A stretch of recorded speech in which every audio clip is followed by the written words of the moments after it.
গত রবিবার চলে গিয়েছিলাম কলকাতা সায়েন্স সিটিতে। মেয়ের অনেক দিনের ইচ্ছা, মা সায়েন্স সিটি দেখতে যাব। শেষ পর্যন্ত আমরা এসে পৌঁছালাম সায়েন্স সিটিতে। কিন্তু সেদিনকে যা ভিড় ছিল না, হয়তো সানডে ছিল বলেই এতটা ভিড়। আমরা রোপওয়ে দিয়ে এন্ট্রি নিয়েছিলাম, কিন্তু রোপওয়ে দিয়ে এন্ট্রি নিতে গিয়েও আমাদের 2 ঘন্টা লেগে গিয়েছিল ভিতরে যেতে। প্রচণ্ড লম্বা লাইন। মানে সেদিনকে গিয়ে তো আমাদের মাথায় হাত, সব দেখতে পাবো তো কি জানি। এই যে শেষ পর্যন্ত আমাদের রোপওয়ে এসে হাজির।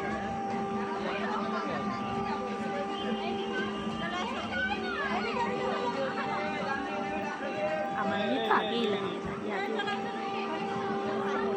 আর কিছুতেই মাঝখানে বসবে না। ওকে যত বলছে বাচ্চাকে মাঝখানে নিন, কিছুতেই বসবে না মাঝখানে। না, আমি ধারেই বসবো। বস বস।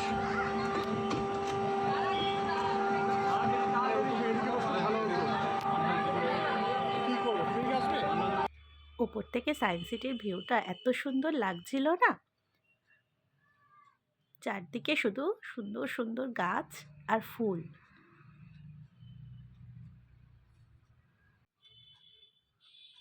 এই যে আমার মেয়ে আবার পোজ দিয়ে নিচ্ছে বসে।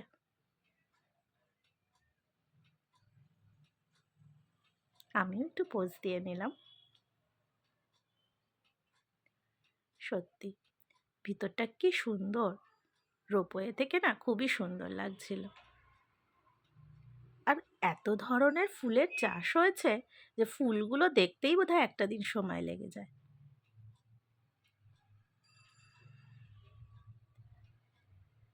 লোক হয়েছে বোঝা যাচ্ছিল, কিন্তু এত ভিড় ভিতরে না গেলে বুঝতে পারছিলাম না। ভিতরে যাওয়ার পর তো এক একটা কাউন্টারে প্রায় 800-900 লোকের ভিড়।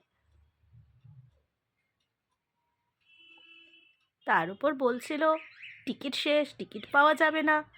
আমরা তো ভাবছিলাম কি জানি কিছু বোধহয় না দেখেই বাড়ি যেতে হবে।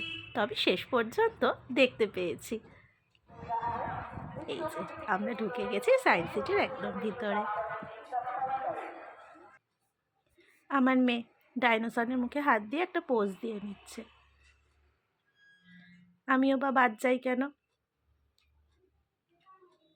ভিতরটা খুব সুন্দর, বাচ্চাদের দোলনা, স্লিপ, বিভিন্ন রকম অ্যাক্টিভিটিস দিয়ে সাজানো আছে। কি ভাবছো বন্দে ভারত? না না, টয় ট্রেন। তবে আমাদের এটাই আর চাপা হয়নি। ভিতরে ঢুকে এটা বেশ সুন্দর, হারমোনিয়ামের একটা সাউন্ড বেরোয়। যেরমভাবে হাঁটবে সেরমভাবে সাউন্ডটা আসবে। তবে এতগুলো পুচকে একসাথে উঠে লাফালাফি করছিল যে কোনো সাউন্ডটাই ঠিক করে বোঝা যাচ্ছিল না। তবে পুচকেগুলো খুব আনন্দ করছিল।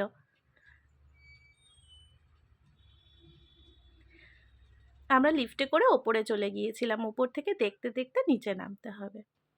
দেখার সাথে সাথে না অনেক কিছু শেখার আছে। একদম ছোট বাচ্চা যাদের, তারা হয়তো অতটা সবগুলো বুঝতে পারবে না। তবে যারা সায়েন্সের স্টুডেন্ট তাদের খুব সুন্দর এই জায়গাটা শেখার জন্য। দেখার মাঝে মাঝে কিছু ছবি তুলে নেওয়া। 3D মিরর, এখানেও আবার লাইন দিয়ে ছবি তুলতে হয়েছিল। কিন্তু 3D মিররে ছবি না তুললে হয়?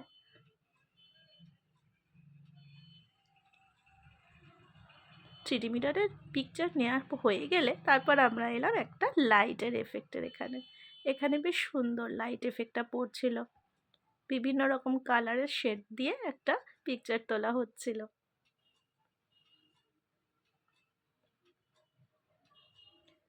এর পরের ঘর ছিল অ্যাকোরিয়াম। এটায় ঢুকে তো আমার মেয়ে ভীষণ খুশি। এত রকমের মাছ একসাথে দেখতে পেয়েছে, ওর আর খুশি কোথায় যায়।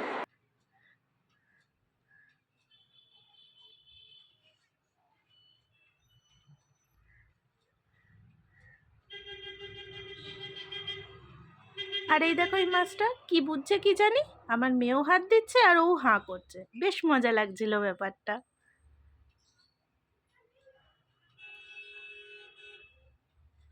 এত রকমের মাছ যে 90% মাছ তো আমি চিনিই না। তবে ভাগ্যিস মাছের নামগুলো ওপর দিয়ে লেখা ছিল। দেখে বাইরে বেরিয়ে এলাম।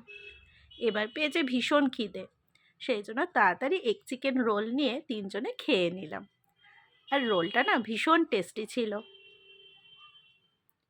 আমাদের নেক্সট আবার স্পেস থিয়েটারে শো ছিল বিকেল 5টার থেকে। সেই জন্য আমার মেয়ে আর আমরা এই ফুলের এখানেই বেশ খানিকটা টাইম কাটালাম। ফুলগুলো ভীষণ সুন্দর ছিল।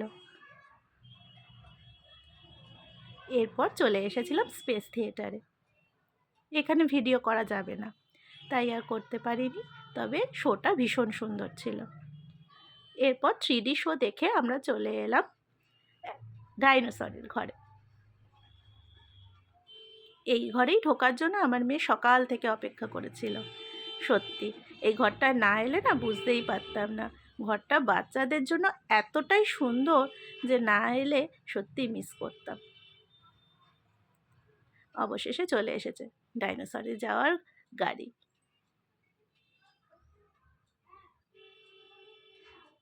এখানে না সব রকম বলে দিচ্ছিল যে কিভাবে পৃথিবীতে প্রাণের উদ্ভব হলো, তারপর আস্তে আস্তে কীভাবে ডাইনোসর এলো, সবটা খুব সুন্দরভাবে এক্সপ্লেন করে দিচ্ছিল। আর বিভিন্ন রকম স্টেজ বাই স্টেজ কী কী ডাইনোসর এসেছিল সেগুলো এখানে সুন্দরভাবে এক্সপ্লেন করছিল, তাই বুঝতে কিচ্ছু অসুবিধা হয়নি।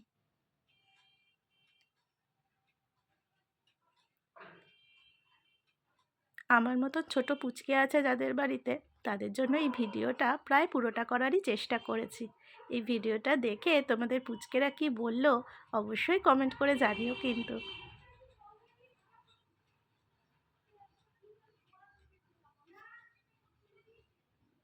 লাইট সাউন্ডের এফেক্টটাও খুব সুন্দর, শুধু ছোটরা বলবো কেন, আমরা বড়রাও খুব এনজয় করছিলাম।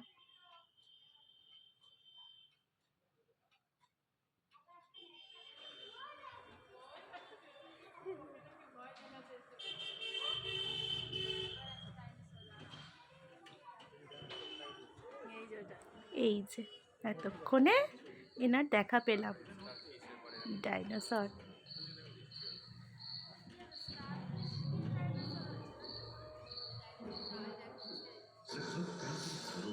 আবার মাথাটাও নাড়ছিল, দেখতে বেশ মজা লাগছিল।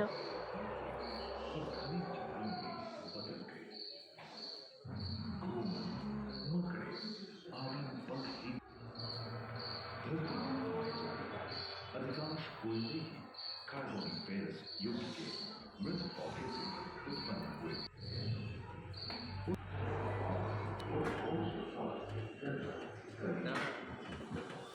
এই লম্বা গলার ডাইনোসরটা তো গাড়ির কাছাকাছি চলে এসেছিল, আমার মেয়ে তো ভয়ই পেয়ে গিয়েছিল। গলাটা দেখেছো কত বড়।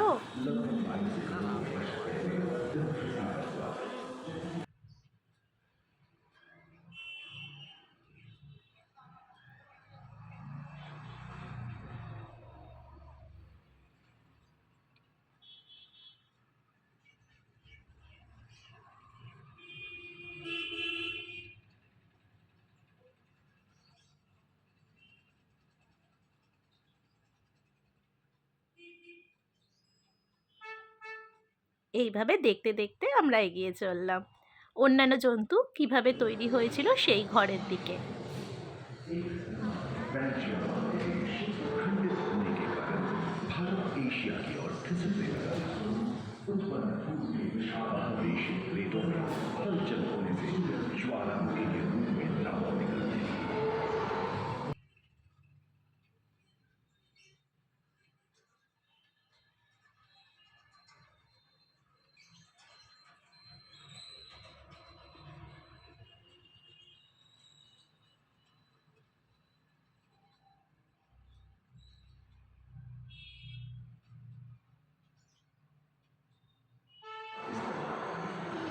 सभी डायनासोर प्राय 6.5 करोड़ वर्ष पहले ही विलुप्त हो चुके थे।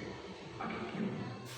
एक अनुमान के अनुसार एक बहुत बड़ी गुड़िया पृथ्वी से जा टकराई, जिसके फलस्वरूप उत्पन्न धूल के विशाल मेघ ने हजारों वर्षों तक। এইভাবে দেখতে দেখতে এই ঘরটা দেখা শেষ হলে এবার বাড়ি ফেরার পালা। তোমাদের ভিডিওটা কেমন লাগলো অবশ্যই জানিও কিন্তু, আর যদি ভালো লাগে তাহলে একটা লাইক করতে ভুলো না।